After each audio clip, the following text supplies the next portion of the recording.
I did the upsampling in Photoshop. I really like the upsampling in the print module in Lightroom. So, Michael, why don't you demo printing at the native resolution of the image, whatever it happens to be, and then upsampling to 720 in print. Well, I knew you were going to say this. Funny thing. And I found one shot here from my Mexico portfolio, this one here, which has a lot of high frequency detail. Let's go into 100%. And to be precise, it is going to vary image by image, whether or not you can see any benefit. Where you'll see benefit is where you have high contrast diagonals or circles, where basically you're trying to get a smooth diagonal edge. That's one of the problems of the droplet dither in inkjet printers. Right. So I think that's a perfect image. I think this has a lot of stuff here that's going to work just great. Yeah. Okay, so let's go into the develop module. Yeah, it looks like you've properly sharpened this. Well, thank you. Yeah. Yeah. And here are the sharpening settings. And again, this is just by eye. Yeah. So by eye, but optimized at 100%. At 100%. You can zoom in, and I actually find sometimes I need to zoom in to 200 or 300% to set the noise, the luminance noise, because at 1:1 sometimes you under predict the amount that you want. So, and then also, of course, you've run the detail slider up, so adding a little bit of noise reduction helps. The ISO is okay, so I've got my noise reduction here at 5. Yeah. You know, again, it's just by feel, by eye, just getting it. And experience counts. Yeah, and I'm so experienced. So let's go to the print module. So for an 8.5 by 11 piece of paper with half-inch margins, we end up with a 7.5 by 9 3/4 inch image at 446 PPI. Yeah, which is a lot of resolution. Well, it's above what we used to think was all that you needed, which used to be 360. Yeah. But we know better now. Yeah. So let's make 2 prints. Let's make one at this resolution, native resolution for this size, and then we'll do another one resed up to 720. Now, for the purposes of showing this, this won't be 100% true if you're printing on a really textured watercolor or canvas. Those papers can really help hide the lack of resolution, but we're going to print this out on glossy paper. On glossy, I would say even a good semi-gloss, like my current favorite, which is the Canson Barita Photographique or the Ilford Gold Fiber Silk. Those are really smooth semi-gloss papers. I find that works here as well as the super glossy papers, which I don't like. Yeah. Anyhow, so let's make this print. So we're all set, 460 PPI. And I'm just to confirm, why don't you go ahead and click on your premium glossy preset. Premium glossy preset. Yeah, just in case you changed anything. Changed nothing. Yeah. Okay. So I'm going to hit print. Now we've sent this 446 native PPI print to image to the printer. Let us go to hit print resolution, and now make this 720. So, and for those of you at home on Canon or HP, the magic number is 600 PPI. 720 for the latest generation of Epson printers, 600 for the HPs and Canons. And you'll notice this little dialogue comes up here, or actually a little exclamation point, which if I click on it, you have chosen a high resolution for printing, which could cause memory issues or a failure to print on some systems. And you'll notice there's no dismiss, don't warn me again. So this is a nag thing. And when the software engineer, Kevin T. Scudder, put this in, it literally was as a result of, testing the P65 files and being irritated that I had to downsample just to be able to make a print. They were actually going to just have no limit. And then they were concerned that people would put in like 2880 or something.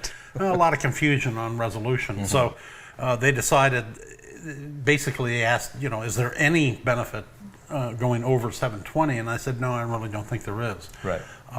So that's why it was capped at 720. But QE or somebody in product management decided, well, we ought to warn people, and so there's a nag that comes up and can't do anything about it. Okay, but now, if you did put in a number higher than 720, it will down res to 720. Yes, and that's the thing that's cool about Lightroom. It's an adaptive bicubic resampling. So if it's going to go up or down a little bit, it does primarily bicubic. If you're going up a little bit, it kind of interpolates between bicubic and bicubic smoother. And if you're going down, it interpolates between bicubic and bicubic sharper. So it really is a smart method of resampling. And then, you apply the print sharpening on top after the upsampling.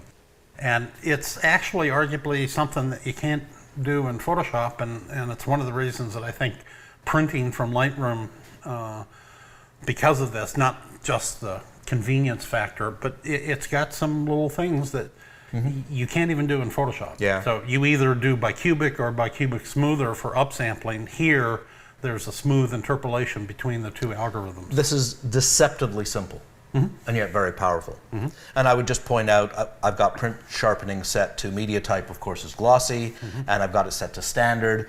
Whether you use standard, low, or high, again, it's a matter of taste and experience.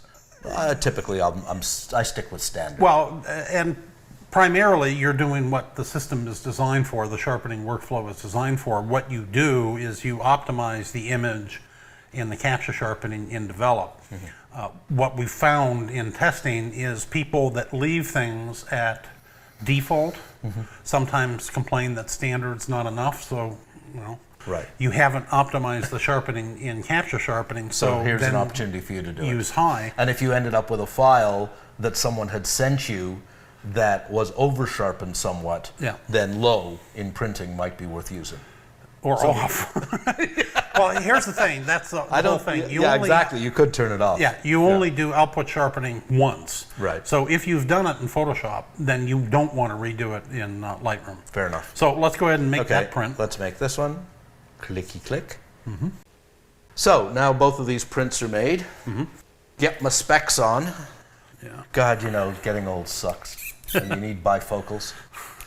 I don't know, and neither do you, but the Price Waterhouse representative standing off in the corner does. Which is which? Well, it's really tough, and it's a little too far away for me to see. What do you think is the upsampled? I wouldn't want to bet my last dollar on it, but I'm guessing the one on the right. Yeah. Let me see the prints for a quick second. Don't peek. No, I'm not. Oh yeah, he needs a loop. No, I don't need a loop. Yeah, you're right. Let's see. Ta-da! 720. 720.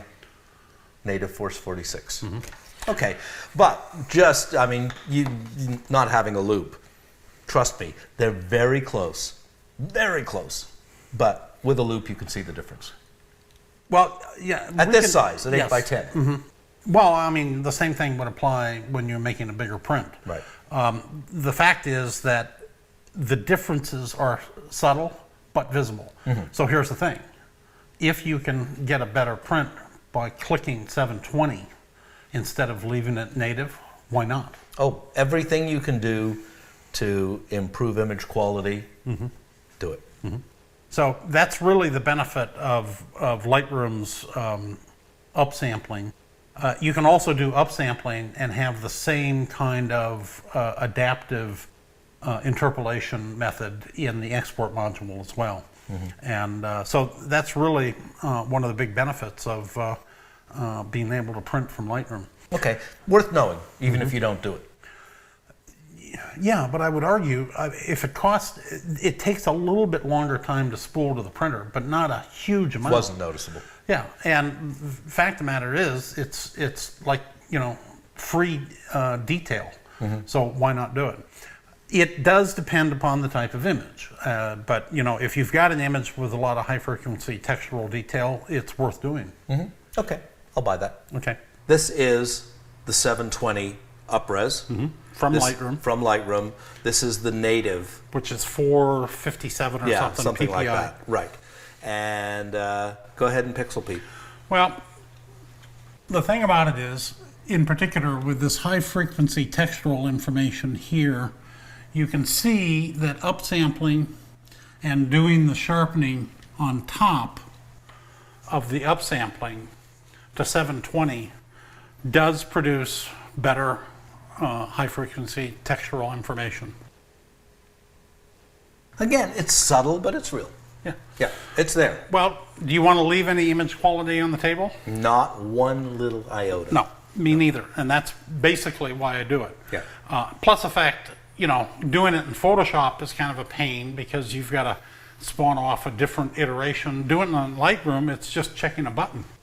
You know, when I wrote my review earlier this year of the Alpa camera, I talked about this was a product for neurotic perfectionists.